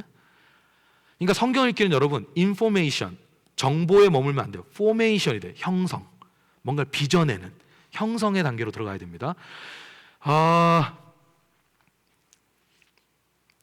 그러니까 어떤 사람이 되느냐의 문제인데, 요즘에는 그런 사람 없죠. 제가 청년 때만 해도 어떻게 그랬을까 싶은 사람들이 있어요. 뭐냐면 명함에다가 뭐 이런 거 있잖아요. 40일 금식 기도 3회, 성경 뭐 통독을 뭐 40독, 뭐 60독, 이런 걸 명함에 세우고 다니는 사람도 있었어요. 정말 손발이 오그라드는데 여러분, 그 사람들이니까 40도 50도 했다 쳐요. 그래, 오케이, 뭐 했다니까, 뭐 제가 그걸 밝혀낼 길은 없고 했다니까. 근데 여러분, 그 사람들이 와서 막 설교하고 이런 거 보면은, 야, 성경을 40도 한 결과가 저 모양이라는 거잖아요. 그죠? 제가 보면 그 성경을 뺏어야 되지 않나? 여러분, 저는 이렇게 성경을 읽으십시오, 묵상하십시오 권장하고 다니는 사람인데 성경을 압수해야 된다라는 위기를 느낄 때가 있어요. 바로 그런 겁니다. 성경 읽기가 만들어낸 그 사람이 좀 너무 위태로운 거예요. 위험하다 싶은. 예, 여러분, 그러니까 이걸 잘 생각하셔야 돼요. 결국 성경이 우리를 읽어라, 먹어라라고 말하고, 그래서 그거의 결국 결과는 뭐냐? 우리가 어떤 사람, 특별히 여기서 강조한 건 뭐죠? 선한 일에 유능한 사람이 되는 거예요. 유능한 사람. 여러분, 악한 꾀에 빠르고 막 그런 식의 잔머리 빠르고, 여러분 이런 사람 되는 게 아니고 선한 일에 지혜로워지는, 선한 일에 적극성을 갖게 되는, 그리고 선한 일을 해낼 줄 아는 사람이 되는 그런 사람으로 우리를 만들어 간다라는 거예요. 그래서 여러분, 이거는 기대해야 됩니다. 아, 말씀이 날 이렇게 만들어가고 있다. 전에보다 더, 앞으로 더 이렇게 만들어가고 있다. 여러분, 이게 우리 자신이 그래서 이 열매다라는 걸 생각을 하시면 좋겠습니다. 자, 마지막 네 번째, 야고보서 1장 22절 같이 읽겠습니다. 시작. 듣기만 하여 자신을 속이는 자가 되지 말라라고 나옵니다. 여러분, 여기에 이제 야고보 사도가 듣는 것 자체를 문제로 삼았습니까? 아니죠. 듣기만 하면 문제라는 거죠. 여러분, 말씀을 들어야 돼요. 들어야 합니다. 계속 말씀을 들을 수 있는 기회를 가져야 되고 그런 자리를 사모할 필요가 있습니다. 그리고 개인적으로 묵상하는 것도 이게 듣는 거죠. 말씀을 듣는다라는 거잖아요. 근데 여러분 보세요. 듣고 이제 알았어요. 은혜도 받았어요. 근데 행하지 않았어요. 근데 나는 내가 알거든요. 내가 듣기만 하고 행하지 않았다는 거 알아요. 나는. 근데 야고보는 뭐라죠? 이거 자기를 속이는 거래요. 나는 지금 속지 않았어요. 왜냐하면 내가 이거 안 한 거 알거든요. 내가. 근데 야고보는 그게 속이는 거래요. 왜 그럴까요? 여러분, 이런 시간이 차곡차곡 쌓이잖아요. 듣기만 하고 행하진 않는 시간이 계속 쌓이잖아요. 착각에 빠집니다. 무슨 착각에 빠지냐? 내가 알고 있는 게 곧 내 수준인 줄 압니다. 여러분, 내가 알게 된 말씀은 아직 나의 것이 되지 않았습니다. 언제 나의 것이 될까요? 삶의 하중을 통과할 때, 이걸 내가 한번 삶에서 옮겨볼 때, 그때 여러분 내가 어느 수준인지가 드러납니다. 그리고 거기에 너무 괴로워할 필요 없어요. 그래서 은혜를 구하게 되는 거예요. 그래서 여러분, 듣고 행하려 하는 자는 겸손해집니다. 은혜가 얼마나 필요한지를 알게 돼요. 이 사람들은 길을 잃지 않아요. 자기를 속이지 않아요. 근데 이걸 그냥 자기가 이해만 하고 있고 그걸 자기 수준으로 착각하는 사람은 자기를 속이거든요. 여러분, 성경에서는요, 이게 영적인 원리인데 자기 기만이잖아요. 이게 자기 기만은 결국 어디로 가게 될까요? 하나님을 기만하는 데로 갑니다. 이게 되게 무서운 거예요. 야고보가 이걸 아주 엄중한 경고로 주는 거거든요. 여러분, 절대로 자기를 속이는 사람이 되지 마십시오. 그게 길어지면 나중에 하나님을 속이는 자가 됩니다. 그 음성이 여기 이제 깔려 있는 겁니다. 그래서 여러분, 우리가 받은 말씀은 삶에서 이렇게, 그러니까 여러분 너무 부담 가져서 이걸 내가 완벽하게 해내야 된다 생각하지 마시고, 미시적 실천, 다른 사람에게 눈에 띄지도 않는 거지만 하나님과 나만이 아는 어떤 게 있는 거예요. 난 그래도 이 말씀을 듣고 내 마음 자세를 바꿨어. 이런 것도 삶에 옮겨낸 거예요. 꼭 뭔가 큰 일을 해야 되는 게 아닙니다. 실체를 가진 무언가로 이제 드러나는 것. 여러분, 이게 이제 결국 우리가 자기를 속이지 않는 길이다라는 말씀을 좀 드리겠습니다. 여러분, 이 네 말씀은 결국 종합하면 아까 이현주 그 시인의 그 시와 같은 메시지죠. 결국 말씀은 현실에서 나타나야 된다. 어떤 식으로든 나타나야 된다. 그리고 그게 말씀이 목표하는 바다라고 이제 이야기를 하고 있는 겁니다. 자, 여러분, 그러면 우리가 나아감의 단계에서 결국 이 말씀과 내가 연결이 되어야 이제 이게 실체가 되는 거잖아요. 여러분, 적용한다 그러잖아요. 말씀을 적용한다고 그럴 때 적용은 실천이 아닙니다. 우리가 적용을 보통 실천으로 생각하거든요. 그러니까 적용의 일부분이에요, 실천은. 근데 적용이 실천으로 갈 수도 있고 안 갈 수도 있는 거예요. 적용의 핵심 개념은 뭐냐면 이겁니다. 적용의 핵심 개념은 연결입니다. 연결. 제가 계속 강의 때마다 강조하는 단어 중에 하나죠. 말씀과 내가 연결돼야 됩니다. 막 이렇게 해야 됩니다. 연결 얘기하잖아요. 그렇죠? 여러분, 말씀이 내 내면이나 생활에 연결되는 게 그게 중요한 적용입니다. 예를 들어서 이 말씀이 내 가치관에 연결이 되어서 내가 그동안 인생에서 이게 중요하다고 생각했는데 그 우선순위가 바뀌었다. 그거 되게 중요한 적용한 거예요.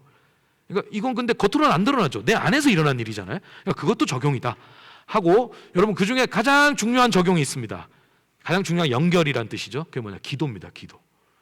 여러분 실천을 적기 이전에 먼저 기도하십시오. 그것 자체가 여러분에게 적용을 한 겁니다. 자, 기도를 하실 때 어떻게 해야 되느냐? 여러분의 교재 24페이지 보면 이제 그 내용이 나와 있죠. 기도하라고 나와 있습니다. 여러분, 이제 우리가 거의 끝까지 왔거든요. 여러분 이제 조금만 더 힘을 내시고 한번 이게 들어보시죠. 제가 기도문을 쓰라고 지금 권유를 해드린 거거든요. 아니 기도는 하면 되는데 이걸 왜 굳이 또 쓰라고 하는가? 이게 뭐냐면 기억 장치예요. 기억 장치. 내가 이 말씀을 일상에서 기억하고 이 말씀과 동행할 수 있으려면 장치가 있어야 돼요. 그 장치 중에 하나로 제가 저걸 제안 드리는 거예요. 기도문을 쓰시라고. 여러분, 내가 지금 묵상한 후에 기도문을 쓰잖아요. 이거는 이 안에 말씀의 내용도 들어있고 거기 내가 받은 은혜도 들어있고 깨달음도 들어있고 그리고 나의 바램과 하나님을 향한 간구도 들어있습니다. 지금 여기서 쓰는 기도문은 묵상의 그 총 집약체예요. 내가 한 묵상의 모든 게 여기 지금 담겨 있는 거거든요. 엑기스가. 그걸 기도문으로 쓰고 핸드폰으로 사진을 찍으시든 핸드폰 안에 메모를 하시든 기도 수첩을 하나 따로 만들어서 보관하고 다니시든 그걸 일상 중에 여러분의 일상에 보관하실 수 있어야 돼요. 기도문을 쓰라는 건 그 뜻이에요. 기억 장치. 그래서 그걸 하루 중에 저는 이렇게 부탁드리고 싶어요. 최소한 2번, 3번 꺼내 보시라고. 하루를 살면서 그 기도문을 딱 꺼내 보잖아요. 그러면 내가 아침에 묵상했던 말씀도 떠오르고요. 내가 그때 어떤 생각을 가졌었는지도 떠오르고요. 내가 하나님께 구했던 것도 떠오릅니다. 여러분 이게 기억나는 거예요. 기억나는 은혜가 있는 거예요. 그러면 여러분 이렇게 한 2번, 3번 하잖아요. 아침에는 감을 잡을 수 없었던 구체적인 실천의 내용도 막 생겨나요. 왜냐하면 이게 내 일상하고 점점 밀착되고 있는 과정이기 때문에. 여러분 이거를 이렇게 한번 제가 예를 들어보고 싶습니다. 이게 사실은 제가 청년 때 이렇게 훈련을 좀 받았었거든요. 저희를 가르치는 그 전도사님이 계셨는데 별명이 되게 비기독교적이었어요. 저승사자. 너무 이렇게 좀 훈련을 할 때 평소엔 좋은 분인데 훈련할 때 보면은 진짜 소위 우리가 할 말 얄짤이 없어요. 얄짤이 없습니다. 얼마나 우리를 막 코너로 밀어붙였는지 지금 생각하면 우리 사람 만들려고 이제 그렇게 하셨던 것 같은데 저희를 이제 묵상 훈련을 시켰거든요. 그분이 말씀과 같이 살아야 된다고. 어떻게 하냐면요. 그 묵상 훈련에 들어온 친구들은 아침에 새벽에 다 교회로 모여요. 그래서 이제 새벽 예배 들고 나서 전사님하고 큐티해요, 같이. 이게 한 다음에 큐티 끝나면 이제 각자 일상으로 가요. 뭐 회사 다니는 애들은 일하러 가고 알바하러 가고 뭐 공부하러 가는 애들 학교 가고 뭐 이렇게 딱 흩어져요. 근데 그때 한 3인 내지 4인을 일조로 묶어줘요. 이 전사님이. 묶은 다음에 어떻게 하냐면 당번제예요. 4명이면 9시, 12시, 3시, 6시 자기 시간이 있어요. 그때는 또 여러분 이거 뭐 스마트폰도 없어가지고 카톡방 이런 것도 못 만들잖아요. 그때 그냥 투지폰 쓰고 이럴 때거든요. 이렇게 해서 이제 보낸 다음에 전사님이 얘한테 신호를 주는 거예요. 당번한테. 자, 9시니까 조원들한테 알려. 그럼 얘가 9시 당번애가 이 나머지 3명한테 문자를 보내요. 지금 9시니까 아침에 큐티한 말씀 한번 꺼내보세요. 그러면 읽어 보내다가 연락 왔네. 봐야겠다. 이거 봐요. 이거 나중에 검사하거든요. 그래서 이거 봐야 돼요. 봐요. 대금 보면 또 말씀이 이렇게 기억이 나요. 그러다가 12시 되면 얘가 또 문자 보내요. 그러면 또 나머지 사람도 또 왔어 이러고 또 말씀 보는 거예요. 이렇게 해서 3시, 6시까지 딱 가잖아요. 그 한 번씩 꺼내보는 요 일과 사이사이에요. 내가 아침에는 생각하지 못했던, 상상하지 못했던 어떤 말씀의 적용점들이 되게 많이 생겨 있어요. 그냥 내가 원래 하던 관성대로 했던 일들이 이 말씀이 기억나니까 그렇게 못하게 되더라고요. 이렇게 한번 해보고 저렇게도 한번 해보고 기도로 한번 준비해보고 이런 말씀에서 주는 도전에 따라서 이걸 좀 다르게 접근하는 지혜가 생기더라고요. 여러분 그렇게 하면서 이 전도사님이 우리한테 깨닫게 해주고자 했던 게 뭐였을까? 그분은 이제 계속 이 말씀을 우리 안에 이제 넣으려고 했는데 저는 지금에서 생각해보면 그 훈련의 핵심 원리는 기억이에요. 기억. 이 말씀이 생각나는 것, 기억나는 것. 그렇게 해서 한번 떠올려서 이 기도문을 읽으면 기도하는 거잖아요. 기도하면서 이걸 다시 한번 마음에 새기면 이게 이렇게 해서 밤을 맞으면 여러분 이게 뭘까요? 이게 주야로 묵상하는 거 아닌가요? 주야로 묵상하는 게 뭐 딴 거겠습니까? 이런 식으로 말씀과 계속 동행하는 하루죠. 여러분 이렇게 만약에 여러분이 하시잖아요. 이게 진짜 차이가 있나 없나를 확인할 수 있는 길이 하나 있습니다. 그게 뭐냐면 이게 하루 동안 한 두세 번 내가 기도문을 써서 이렇게 보고 해서 아침 밤에 이제 집에 오셨다 쳐요. 큐티책 한번 꺼내 보세요. 그래서 기도문 갖고 있었으니까 나 큐티책 꺼내 보면요, 이 본문이 분명히 같은 본문인데 아침에 봤던 그 본문이 아니에요. 훨씬 나한테 친숙한 말씀으로 다가와 있습니다. 말씀이 가까이 있는 거예요. 하루 동안 그렇게 기억을 했으니까. 여러분, 말씀이 가까이 있다는 게 무슨 뜻인지 아세요? 하나님이 가까이 있다는 뜻입니다. 하나님이 가까이 일하신다는 뜻이에요. 하나님의 손길이 가까이 있다라는 걸 뜻하는 겁니다. 이게 신명기에서 말하는 거잖아요. 말씀이 하늘에 있는 것도 아니고 바다 건너에 있는 것도 아니고 너희 입에, 너희 마음에 있다 얘기거든요. 여러분, 그 말씀에 가까움은 하나님의 은혜에 가까움을 얘기하는 거예요. 우리가 그렇게 하나님의 가까우심을 경험하면서 붙들면서 살아가는 게 바로 이 기억장치를 통해서 우리가 묵상을 하루 동안 간직하는 것이다 라는 말씀을 여러분께 좀 드리고 싶습니다. 자, 여러분, 드디어 다 왔습니다. 드디어 다 왔습니다. 멈추고 머물고 나아가는 단계까지 다 왔습니다. 자, 제가 이 한 분을 좀 소개를 해드릴게요. 이게 존 싱어 사전트라는 이제 화가인데, 여러분 이 사람이 되게 유명한 그림이 있어요. 마담 X라는 그림인데 정말 선을 아름답게 그린 그 여인의 초상화인데, 이 사람이 그 그림 때문에 구설수에 올라요. 그 그림의 모델이 됐던 여자와 이 화가가 뭐 그렇고 그런 관계다 하면서 뭐 그런 식의 구설수에 휘말려요. 근데 나중에 미술학자들에 의하면 그거 헛소문이었대요. 음해하는 소문이었대요. 이 사람이 이제 억울하겠죠, 그 당시에는. 그래서 이 사람이 자기 사회적 생명이 거의 이제 좀 위태로워졌고, 그래서 자기가 몸담았던 그 소셜 그룹을 다 떠나가지고 이 사람이 이제 영국으로 넘어갑니다. 그래서 이 사람 영국에서 이제 살면서 거의 망명하다시피 가가지고 이제 화가로서의 삶이나 자기 한 남자로서의 뭐 인생이나 나 이제 어떻게 살아야 돼 고민이 많았겠죠. 이 사람이 어느 날 그 해가 저물 무렵에 여러분 그 석양빛 있잖아요. 그 아름다운 딱 몇 분간만 지속되는 그 석양빛 아래에서 애들이 막 뛰어노는 광경에 완전히 사로잡힙니다. 또 화가니까 얼마나 그 눈썰미가 있었겠어요. 그 색감과 그 분위기에 완전히 사로잡혀요. 근데 그 빛이 들어오는 시간이 거의 10분이었대요. 10분. 이 사람이 다시 붓을 쥐고요, 그 10분 동안의 색감을 담아내기 위해서 10분 동안 모든 걸 쏟아부어서 이 그림을 그렸대요. 그리고 나머지는 이제 그걸 계속 보완을 하고, 그래서 그린 그림이 이 그림입니다. 카네이션, 백합, 장미. 굉장히 아름다운 그림이죠. 안 아름다운가요? 예, 사람이 보는 데 따라 다르긴 하죠. 여러분, 저게 이제 애들이 그 등불 같은 걸 들고 그 석양빛 아래에서 이렇게 막 노는 모습이거든요. 저 사람이 저 빛감을, 색감을 담아내고 저걸 놓치지 않기 위해서 그 10분에 모든 걸 쏟아부었다고 합니다. 제가 여러분 멈춤 훈련 하실 때 하루에 몇 분 하라 그랬죠? 10분 하라 그랬죠. 여러분, 정말 우리가 하나님께 그 시간에 내 마음과 모든 것을 쏟아붓는다면 10분의 묵상이 저 화가의 10분만큼이나 어떤 큰 멋진 그림을 하나 그려낼 수 있는 시간이 될 수 있는 거예요. 여러분, 우리가 저 화가처럼 그 10분 말씀의 빛 아래에서 그 빛비침을 우리가 사모하면서 어쨌든 배운 걸 한번 해보고 멈추고 머물고 나아가는 걸 해보잖아요. 여러분, 그 10분의 시간, 10분 하라는 뜻은 아닙니다. 10분이 시작이라고 했죠. 제가 10분이 15분이 되고 20분이 되고 30분이 되더라도 여러분, 그 시간, 그 짧은 하루의 시간이 하나님 우리 인생의 아주 멋진 걸작품을 그려내는 시간이기에 충분하다. 여러분, 그런 걸 좀 기대하시면서 묵상을 좀 하시기를 제가 이제 권유를 드리고요. 이제 결국 핵심은 뭘까요? 여러분, 이제 시작하는 겁니다.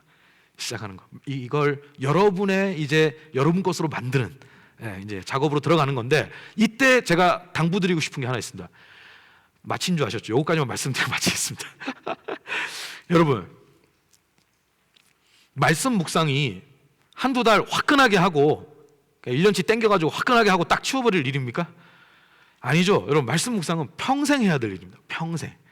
그러니까 긴 순례길이에요. 말씀의 순례길을 가는 거거든요. 긴 여정을 완주하려면 어떻게 해야 될까요?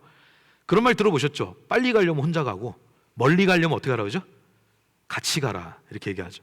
여러분, 말씀에 길벗이 있어야 됩니다. 이 묵상의 길을 가는 길벗이 필요해요. 길벗이.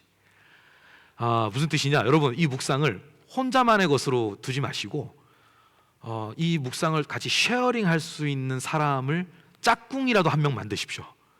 소그룹이면 더 좋고, 당장에 소그룹이 어렵다면 온라인으로라도 서로 큐티한 거 한번 나눌 수 있고 기도문 한번 올릴 수 있는 그런 짝꿍을 하나 만드십시오. 그 길벗이 있어야 여러분 같이 갈 수 있고요. 둘 중에 한 사람이 좀 지쳤을 때 다른 한 사람이 그걸 또 격려해주고 가고, 또 이번에 이 사람이 이 사람을 격려해주고, 여러분 이런 식으로 해서 이 순례길을 좀 같이 갈 수 있는 사람이 있을 때 말씀의 은혜가 우리에게 지속될 수 있습니다.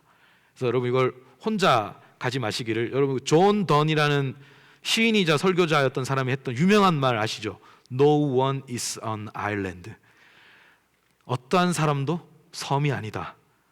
섬이 아니다. 여러분 이거 뭐죠? 고립되어 있지 않다는 뜻입니다. 여러분 우리가 신앙생활 할 때요, 묵상을 한다는 건 뭔지 아세요? 하나님 앞에 홀로 서는 거예요.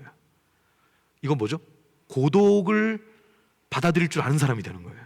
하나님 앞에 오로지 말씀 하나 붙잡고 딱 서서 그 말씀으로 하나님을 대면하고 은혜를 얻고 그리고 살아가는 거거든요. 근데 여러분 이 고독이 고립으로 가면 안 돼요. 고독과 고립은 다른 거예요. 이렇게 하나님 앞에 말씀으로 홀로 서기를 이렇게 하려고 부단히 애쓰는 사람들끼리 연대해서 이 고독이 더불어 함께함으로 연결돼야 이게 지속 가능합니다. 그래서 묵상을 정말 하고 싶은 마음이 있으시거든 같이 하시기를 제가 권유해드리고 그 같이 하는 공동체, 묵상 공동체를 통해서 여러분의 묵상이 더 힘을 얻으시기를 바라겠습니다. 여러분 이 3주간의 주일 훈련으로 이렇게 경청해 주시고 또 참 쉽지 않은 순간도 있고 내용도 있었을 텐데 이게 참 집중력 있게 참여해 주셔서 제가 너무 감사드립니다. 집중력 있다니까 당황하시네요. 제가 잘못 알았네요. 예, 여러분 제가 여러분께 뭐 바라는 게 뭐가 있겠습니까? 여러분 묵상 잘 해 나가시는 거죠. 탁월한 묵상 하지 마십시오. 묵상 잘해야지. 여러분 그런 거 하지 마십시오. 진실한 묵상 하십시오. 말씀 한 구절에도 마음으로 온전히 쏟고 진실하게 반응할 수 있는 것. 여러분 그 묵상을 하나님 받으십니다. 예, 저와 여러분의 묵상이 하나님께 연락되고 하나님이 또 깊은 은혜, 응답 우리에게 내려주시기를 주님의 이름으로 축원합니다.